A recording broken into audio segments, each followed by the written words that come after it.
just real quick. This is in tribute to my cousin Glenda. Um, Greetings all, I'm Gloria Dulan-Wilson. I'm the firstborn of 12 grandkids of Silas and Zadie Dulan. Glenda was the fourth in line. We were all raised in Oklahoma City, Oklahoma, so there were 7 of us. Myself, my sister Brenda, my brother Warner, my younger brother Sylvester, Lamont, Cheryl, Glenda,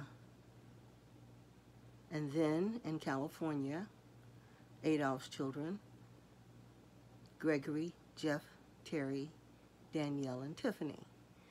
And we were all raised under the principles that Dulans were meant to do great things. Glenda was born smiling, and all of us agreed that the first thing we noticed about her from babyhood all the way up through her transition was that she always had the most beautiful, bright, sunny smile, and it never left her no matter what.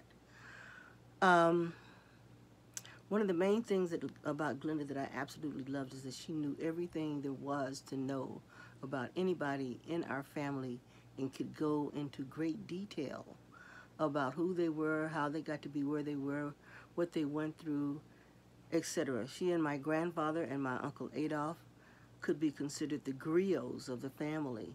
And now that they're no longer with us, it sort of leaves a hole in terms of who is able to actually chronicle what the Dulans are about. The one thing, though, about Glenda was that she was always able to keep a secret, so you really had to pry to find things out about her. By the same token, she was a great listener, so people trusted her with their secrets. But one day, she let it slip that our great-grandfather, Ben Dulan, had changed our name, the spelling of our name, from D-O-O-L-I-N to D-U-L-A-N, so that essentially we were actually living under an alias. And it was because there was a gang of thieves out of Missouri that he escaped from into Oklahoma Territory in the 1880s. And because they were so ignorant and they couldn't read, he figured that if he just said the spelling of the name was not the same, that they would believe him and leave him alone. And they did for almost 50 years, until someone in that family finally caught up with him. In the meantime, Glenda, just like my Uncle Adolph and other members of the family, was devoted to helping to make the community a better place. So she got her degree in social work and pursued that career, and was very well known and well loved in California for the work that she did with Wayfinders, which is an organization that helped young children who had problems with sight adjust and adapt to the outside world. She was always the first one to the table, the last one to leave, but she always swore that she was on a diet. The other thing about Glenda that I love was that her keeping a secret meant that it wasn't until just recently, within the last 4 years, that I found out that she and myself were both members of Delta Sigma Theta sorority. And you see the Delta symbols behind me because this is also our sisterhood month, and this is Love Thy Sister. So not only was Glenda my cousin, but in a very real sense, she was also my sister. And so this is an homage to her.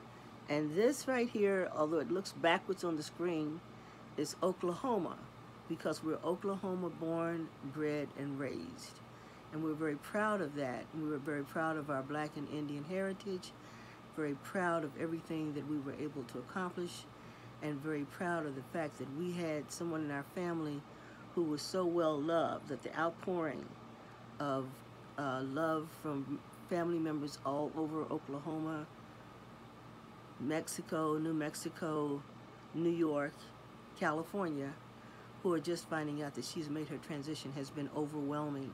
So I'm hoping that we all can come together on Monday to send her home to the ancestor angels, to be with her mom and dad and with the rest of the Dulan family that are now waiting for her in open arms, and that she rest in eternal peace, and power. Blessings to, and sympathy to, and condolences to all of us who have loved and lost a very dear person in our lives. Stay blessed.